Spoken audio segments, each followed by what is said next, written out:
चुनाव का माहौल गरमाने के लिए सारा सामान तैयार हो चुका है। जातियों के बीच जंग छिड़ गई है। नेताओं को अपनी अपनी जातियां याद आ रही हैं।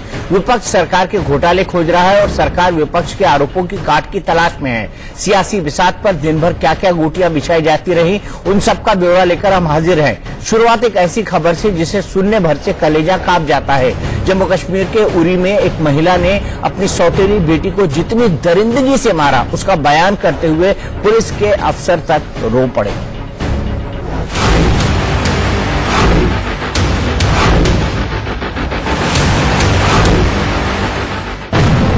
कहते हैं मां ममता की मूरत होती है, लेकिन ये कहानी जरा जुदा है। इस कहानी को सुनकर आपकी आंखें भर आएंगी। ये कहानी है उस हैवान मां की जिसका गुनाह सुनकर आंखें भर आएंगी। ये कहानी है उस हैवान मां की जिसका गुनाह सुनकर शैतान भी शर्मिंदा हो जाए। जी हां, ये उस शैतान मम्मी की खौफनाक कहानी है जिसने अपनी 9 साल की मासूम बेटी को इतनी बेरहम मौत दी कि पुलिस वालों की आंखें भी भर आईं। जी हां, ये कश्मीर के वही एसपी साहब हैं जिन्होंने डायन मम्मी को गिरफ्तार किया है।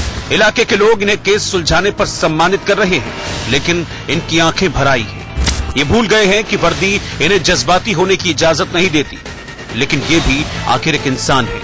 डायन मम्मी ने अपनी मासूम बेटी का जो हाल किया, उसे सुनकर इनका भी कलेजा मुंह को आ गया।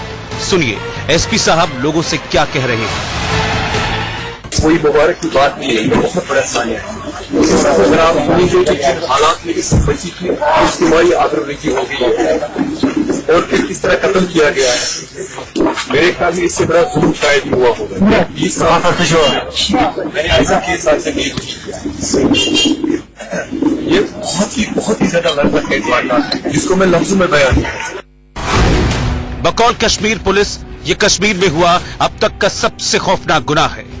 अब जानिए कि आखिर एक मां अपनी 9 साल की मासूम बेटी के लिए जल्लाद कैसे बन गई। मामला 26 अगस्त का है, जब उरी के बोनियार थाना इलाके में एक 9 साल की बच्ची की गुमशुदगी की रिपोर्ट लिखाई गई। पुलिस ने कई दिन तक तफ्तीश की, लेकिन बच्ची का कोई सुराग नहीं मिला। 24 तारीख को पुलिस स्टेशन बोनियार में एक शख्स जिसका नाम मुश्ताक अहमद गनाई है, उसने इस अमर की रिपोर्ट दी कि उसकी जो बच्ची है 9 साल की, जिसकी एज है, वो पिछले दिन से यानी 23 अगस्त से लापता है। उसके बाद पुलिस ने बहुत कोशिश की उस लड़की को ढूंढने की। हमने इनफैक्ट क्वाड्रॉप्टर्स यूज किए, स्निफर डॉग्स यूज किए, बट हम लड़की का सुराग नहीं लगा पाए। चुनावी मौसम में यह समझना मुश्किल है कि कौन सा आंदोलन जनता के गुस्से का नतीजा है और किस आंदोलन के पीछे राजनीति का खेल खेला जा रहा है। दिल्ली में आज अचानक किसानों और मजदूरों ने सरकार के खिलाफ हल्ला बोल दिया। आधा दर्जन से ज्यादा लंबी डिमांड लिस्ट के साथ आंदोलन करने के लिए सैकड़ों किसानों और मजदूरों की अगुवाई लेफ्ट फ्रंट के किसान और मजदूर संगठन कर रहे थे।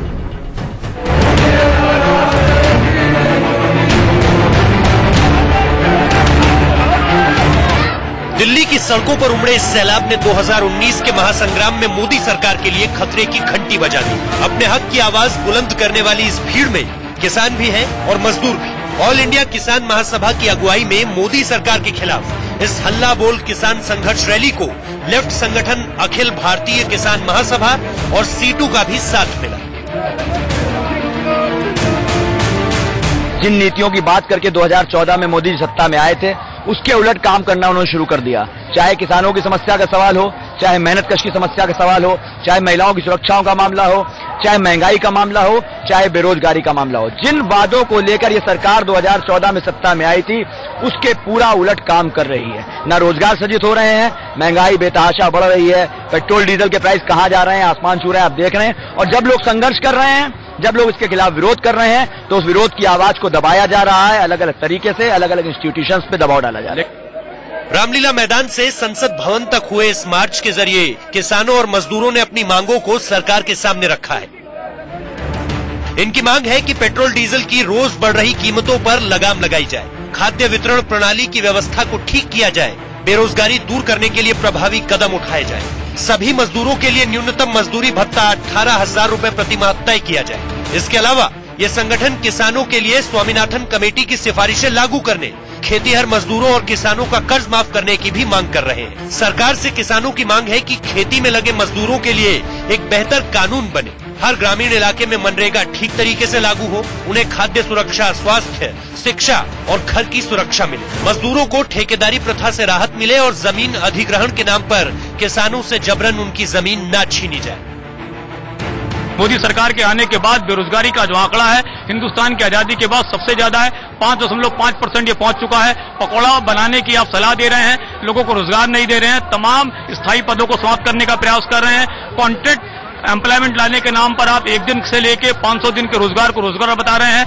ठेका प्रथा आप लागू करना चाहते हैं, जो नई योजनाएं ला रहे हैं, श्रम कानूनों को समाप्त कर रहे हैं, उन सब के खिलाफ देश के पैमाने पर तमाम किसानों के साथ, मजदूरों के साथ, बीमा कर्मचारी भी सरकार की नीतियों का विरोध करते हैं। लाखों की संख्या में सड़क पर उतरे किसानों और मजदूरों की इस भीड़ के चलते दिल्ली के कई रास्तों पर जाम लग गया और लोग घंटों परेशान होते रहे। उधर इन संगठनों ने चेतावनी दी है कि अगर उनकी मांगे नहीं मानी गई तो 28, 29 और 30 नवंबर को देश के 201 किसान संगठन हर राज्य से दिल्ली की ओर कूच करेंगे। किसानों और मजदूरों के बहाने अब विपक्ष सरकार को घेर रहा है, वहीं सरकार इस प्रदर्शन को राजनीतिक विरोध से जोड़कर देख रही है। जनाक्रोश बढ़ रहा है, अब इसका एक राजनीतिक परिणाम होगा जरूर, और आज यही नारा है कि इस सरकार को हटाओ, देश के मजदूर, किसान, खेत मजदूरों को बचाओ, देश को बचाओ, ताकि एक बेहतर भारत का निर्माण हम कर सकें। साल के अंत में हिंदी पट्टी के 3 राज्यों मध्य प्रदेश, राजस्थान और छत्तीसगढ़ में चुनाव होने हैं। 2019 के लोकसभा चुनाव की भी उल्टी गिनती चल रही है। ऐसे में किसान संगठनों के तल्ख तेवर मोदी सरकार की मुश्किलें बढ़ाते नजर आ रहे हैं। दिल्ली से अजीत श्रीवास्तव और कुमार सोनू के साथ ब्यूरो रिपोर्ट, इंडिया न्यूज।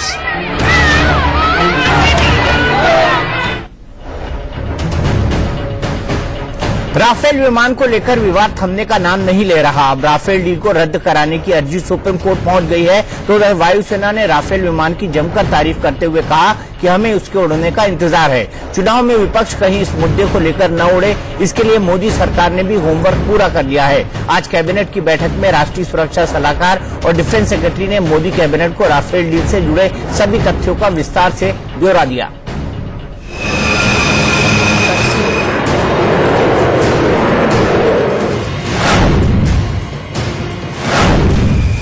अभी तक सियासी घमासान में फंसी 58,000 करोड़ की राफेल डील अब कानून की सबसे बड़ी चौखट तक पहुंच गई है। वरिष्ठ वकील ML शर्मा राफेल डील रद्द कराने की अर्जी लेकर सुप्रीम कोर्ट पहुंच गए हैं। जनहित याचिका में दलील दी गई कि राफेल डील में गड़बड़ियां हुई हैं, इसीलिए इसे रद्द किया जाए, साथ ही FIR दर्ज कर कानूनी कार्रवाई की जाए। चीफ जस्टिस ने अर्जी मंजूर करते हुए अगले हफ्ते सुनवाई करने की बात कही। राफेल पर सियासी रार के बीच वायुसेना का बड़ा बयान आया। वायुसेना के vice chief air marshal SB देव राफेल के हक में खुलकर सामने आ गए और कहा कि ये शानदार एयरक्राफ्ट है जिसके उड़ने का हमें इंतजार है। We are just waiting for this aircraft to come. Okay, it's a beautiful aircraft. It's a very capable aircraft, and it's a capability that we need very quickly.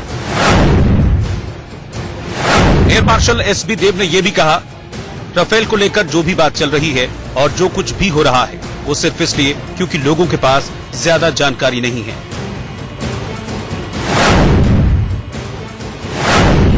Rafale deal पर विपक्षी हमले से घिरी मोदी सरकार के लिए वायुसेना से ये राहत भरा बयान सामने आया है।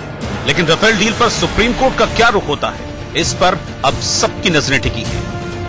आशीष सिन्हा के साथ ब्यूरो रिपोर्ट, इंडिया न्यूज। चुनाव से ठीक पहले एक नया मुद्दा भी देश के सामने है। इस मुद्दे का नाम है शहरी नक्सली। मानवाधिकार कार्यकर्ताओं के कथित नक्सल लिंक के मामले में महाराष्ट्र पुलिस ने सुप्रीम कोर्ट में हलफनामा दाखिल किया है। महाराष्ट्र पुलिस ने सर्वोच्च अदालत को बताया है कि उसने सरकार से असहमति के लिए नहीं, बल्कि बैन संगठन CPI माओवादी के सदस्य होने के सबूत मिलने के बाद आरोपियों को गिरफ्तार किया है। पुलिस ने कहा है कि गिरफ्तार लोगों के पक्ष में याचिका दाखिल करने वाले लोग सिर्फ अपनी धारणा का हवाला दे रहे हैं। उन लोगों की धारणा है कि गिरफ्तार लोग सामाजिक कार्यकर्ता हैं, वो देश के खिलाफ साजिश नहीं कर सकते। लेकिन पुलिस की कार्रवाई किसी धारणा पर नहीं बल्कि ठोस सबूतों पर आधारित है। पुलिस ने बताया कि ये लोग नक्सल गतिविधियों के लिए लोगों को भर्ती करने, पैसे और हथियार जुटाने जैसी गतिविधियों में शामिल है। पहले गिरफ्तार हो चुके रोना विल्सन, सुरेंद्र गडगिल, जैसे लोगों के पास से मिले लैपटॉप, पेन ड्राइव जैसी सामग्री की जांच से पता चला है कि देश में बड़े पैमाने पर हिंसा और अराजकता फैलाने की साजिश चल रही थी।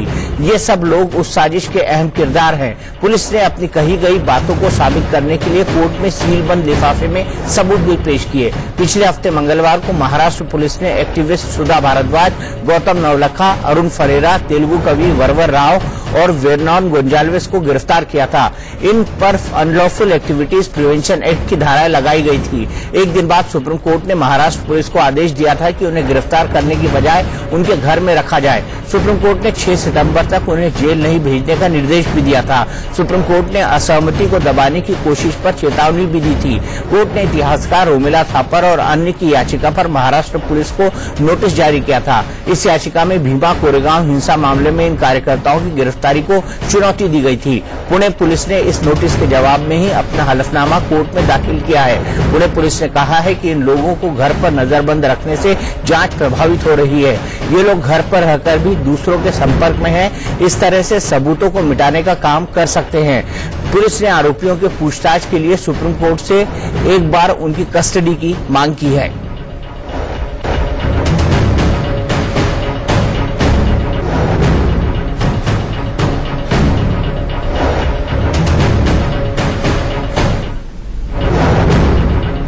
बिहार में कानून व्यवस्था का गजब हाल है। विपक्ष हाथ धोकर नीतीश सरकार के पीछे पड़ा है और अपराधी कानून के लंबे हाथों से मीलों दूर है। बिहार में अब तक रेप और छेड़खानी के वीडियो वायरल करने वालों की बहार आई हुई है। अब 2 दिनों से हत्यारे भी बेलगाम हो गए हैं। बिहार में कानून को खुला चैलेंज। सुशासन में बेखौफ हुए अपराधी। 24 घंटे में 5 मर्डर से दहला बिहार।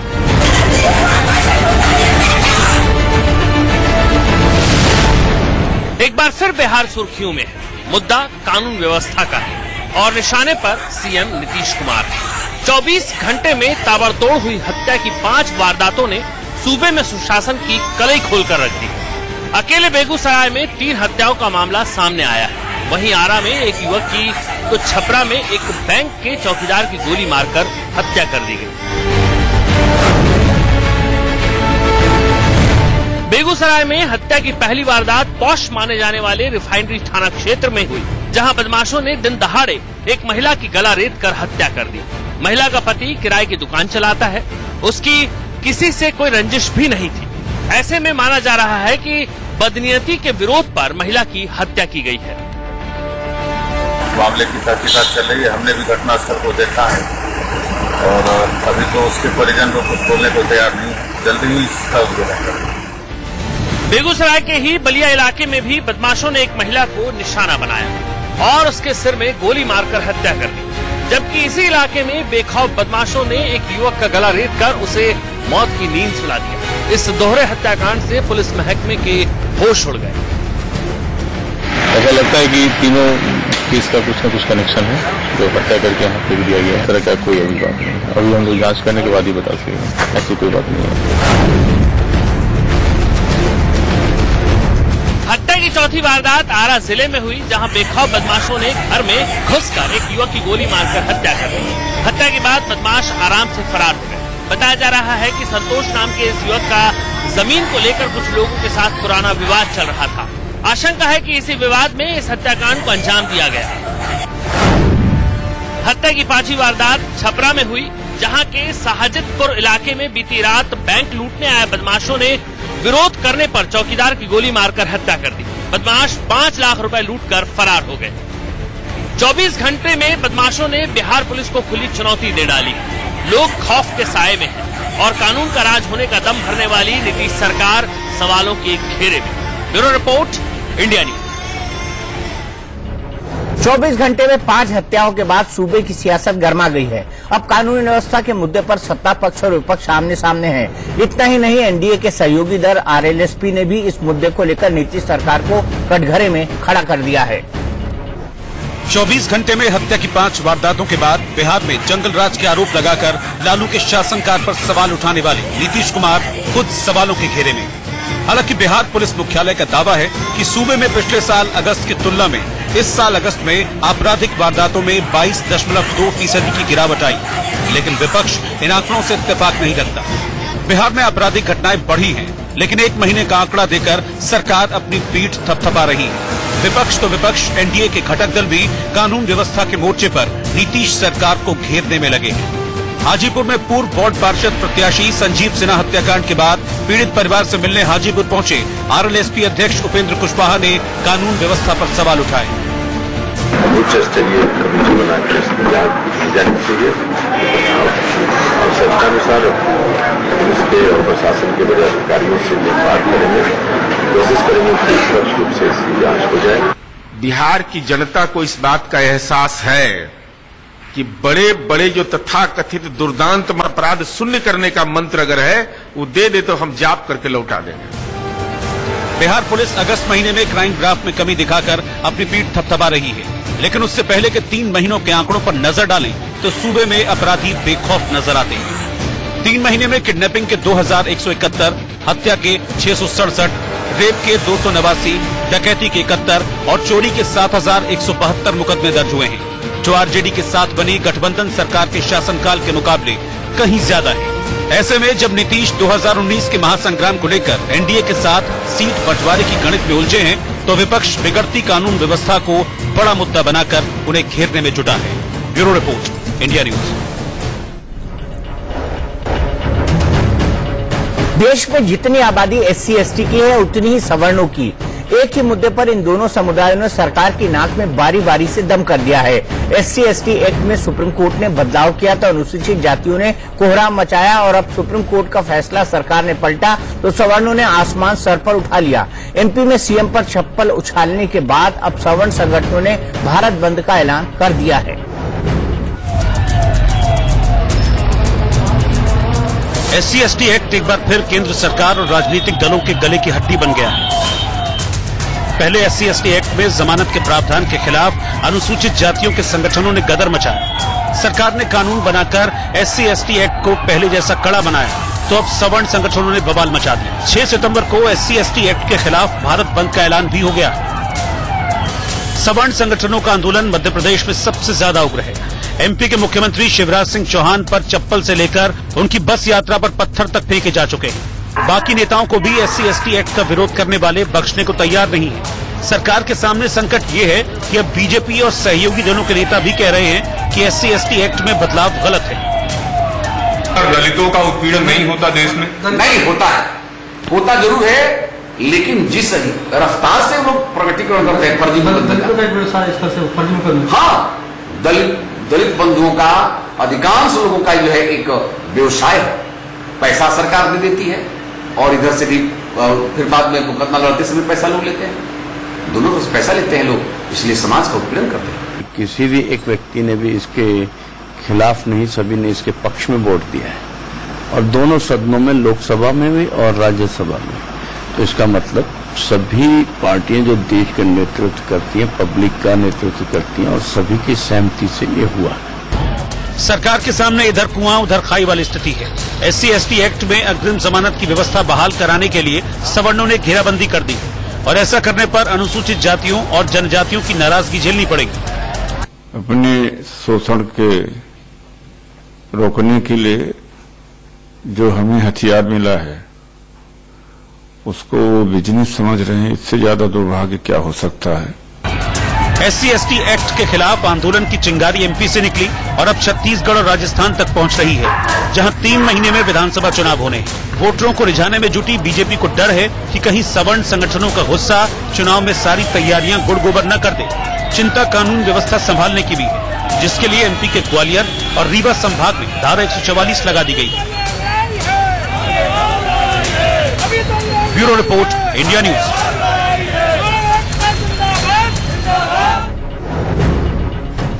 सवर्ण समाज के आंदोलन से जहां बीजेपी के होश उड़े हुए हैं, वहीं कांग्रेस अब ब्राह्मण कार्ड खेलने में जुट गई है। कांग्रेस के वरिष्ठ प्रवक्ता और हरियाणा के दिग्गज नेता रणदीप सिंह सुरजेवाला ने कहा कि कांग्रेस में ब्राह्मणों का DNA है।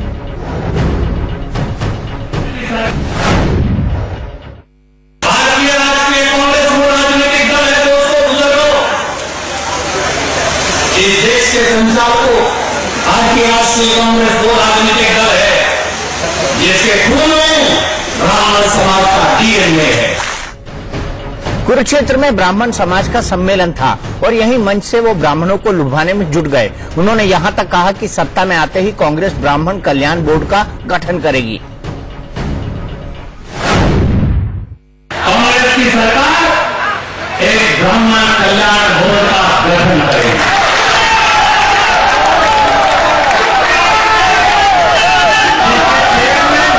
जिसके अध्यक्ष ब्राह्मण समाज के प्रमुख व्यक्ति होंगे। कांग्रेस नेता रणदीप सुरजेवाला के इस ब्राह्मण कार्ड पर बीजेपी ने कड़ी प्रतिक्रिया दी है। बीजेपी नेता कैलाश विजयवर्गीय ने कहा कि कांग्रेस का दोहरा चरित्र उजागर हो गया है। जमीन चाहिए, जमीन बनती। कांग्रेस का एक दोहरा चरित्र है। एक तरफ वो कहते हैं कि हम ऐसा समाज बनाना चाहते हैं जहां पर जातिवाद नहीं, और दूसरी तरफ जिस जाति के बीच में जाते हैं वहां कहते हैं ब्राह्मणों के बीच में जाएंगे तो ब्राह्मण, कांग्रेस के डीएनए में ब्राह्मण है। यदि अनुसूचित जाति के बीच में जाएंगे तो कांग्रेस के डीएनए में अनुसूचित जाति का है। तो इस प्रकार ये तो जहां जाते हैं वैसा गिरीट की तरह रंग बदलते हैं, और जनता कांग्रेस को पहचान चुकी है और इससे कांग्रेस का चरित्र भी दिखाई दे रहा है। मॉब लिंचिंग कैसे रुके, इसके लिए मोदी सरकार ने एक और कदम आगे बढ़ाया है। मंत्रियों के समूह ने भीड़ तंत्र पर लगाम लगाने के लिए मंथन किया और अब पीएम को एक रिपोर्ट भेजी जाएगी।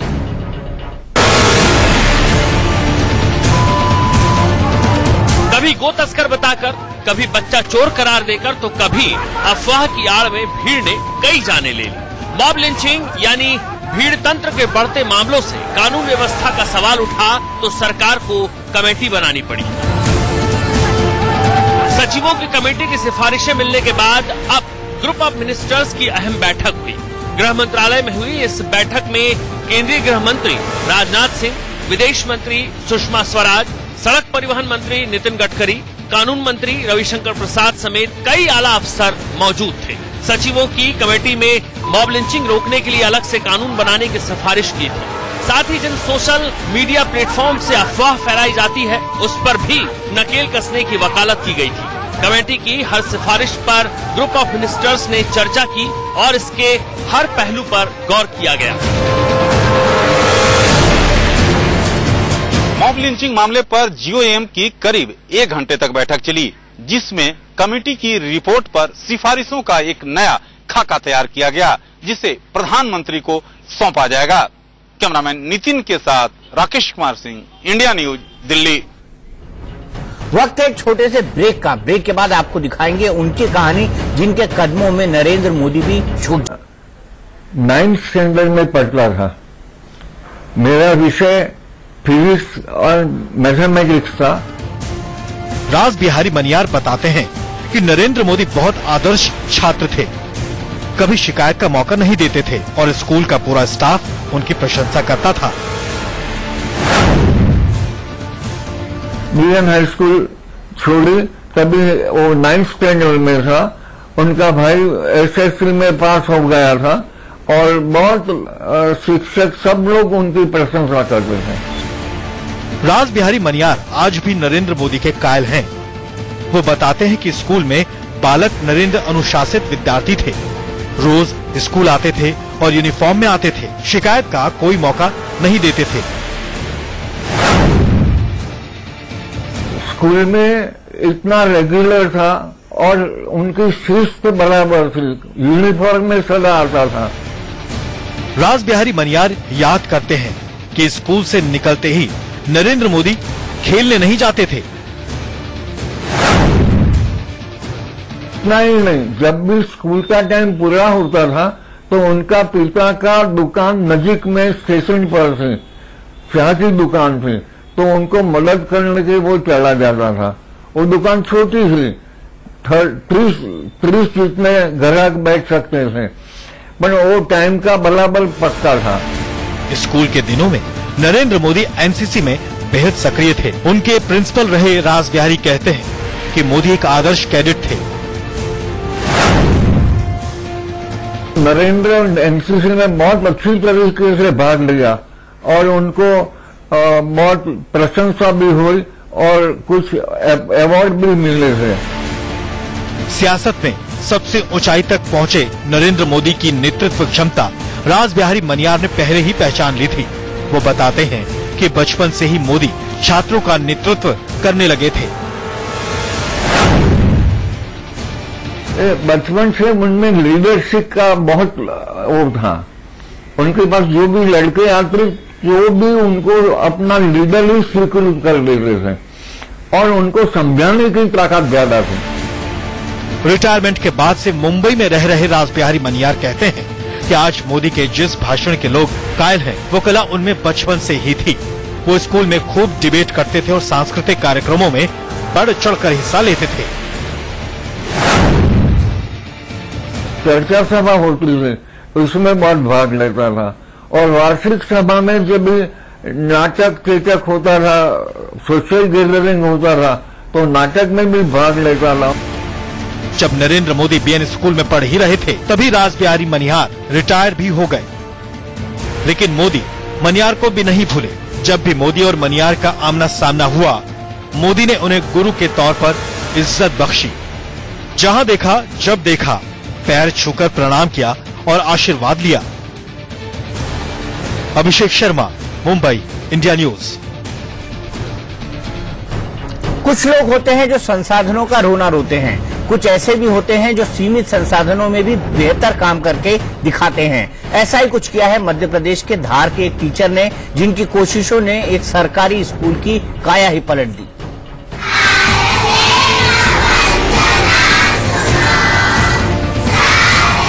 हैरान मत होइए, ये एक सरकारी स्कूल ही है। अंदर से बाहर तक इतना चकाचक है कि भरोसा ही नहीं होता कि ये सरकारी स्कूल हो सकता है। लेकिन मध्य प्रदेश के धार के आदिवासी बहुल गुलाटी के इस सरकारी स्कूल की यही हकीकत है। जब से स्कूल में शंकर लाल काग हेडमास्टर के तौर पर आए, उन्होंने इसकी काया ही पलट दी। स्कूल पहले कबाड़ सा दिखता था, जिसका इन्होंने रंग रोगन करवाया, टाइल्स लगवाए और ये सब अपनी जेब से करवाया। शिक्षा भी ऐसी देने लगे कि प्राइवेट स्कूलों से नाम कटवाकर बच्चे यहाँ पढ़ने आने लगे। मेरे स्कूल में पहले बच्चे 58 ही थे सर, आज 97 बच्चे हैं। India news. और अब बात इंडिया न्यूज के खबर के असर की। कल रात इसी बुलेटिन में हमने मुंबई के घाटकोपर वेस्ट से बीजेपी विधायक राम कदम का अति संवेदनहीन बयान दिखाया था, जिसमें उन्होंने मर्यादाओं की सीमाओं को लांघकर लड़कियों को लेकर सड़क छाप बयान दिया था। राम कदम ने कहा था कि अगर प्रपोज करने पर लड़की मना करे तो मुझे फोन करना, मैं लड़की को भगा कर ले आऊंगा। इंडिया न्यूज पर यह खबर चलने के बाद देश भर में राम कदम की तू-तू हो रही है। बीजेपी के सहयोगी दल शिवसेना ने भी राम कदम के खिलाफ कार्रवाई करने की मांग कर डाली। सामाजिक संगठनों ने राम कदम के खिलाफ मोर्चा खोलने का ऐलान कर दिया। लगातार दबाव के बाद आखिरकार राम कदम को झुकना पड़ा और उन्होंने माफी मांग ली। आपको सुनाते हैं कि राम कदम ने जन्माष्टमी पर मटकी फोड़ कार्यक्रम में क्या कहा था और आज माफी मांगते वक्त उन्होंने क्या कहा। साहेब, मी तिला प्रपोज केलं, मला नाही म्हणते, प्लीज मदत करा. चुकीचं आहे, 100% मदत करणार. आधी तुमच्या आई वडिलांना घेऊन यायचं. तुमचे आई वडील म्हटले साहेब आम्हाला ही पोरगी पसंत आहे, तर काय करणार मी? लग्न करून द्यायचं. तिला पळवून आणणार आणि तुम्हाला देणार. घाटकोपर में मटकी के कार्यक्रम के दौरान एक अधूरा तोड़ मरोड़ कर पेश किया गया वीडियो कई जगहों पर दिखाया गया, फैलाया गया। इसके बावजूद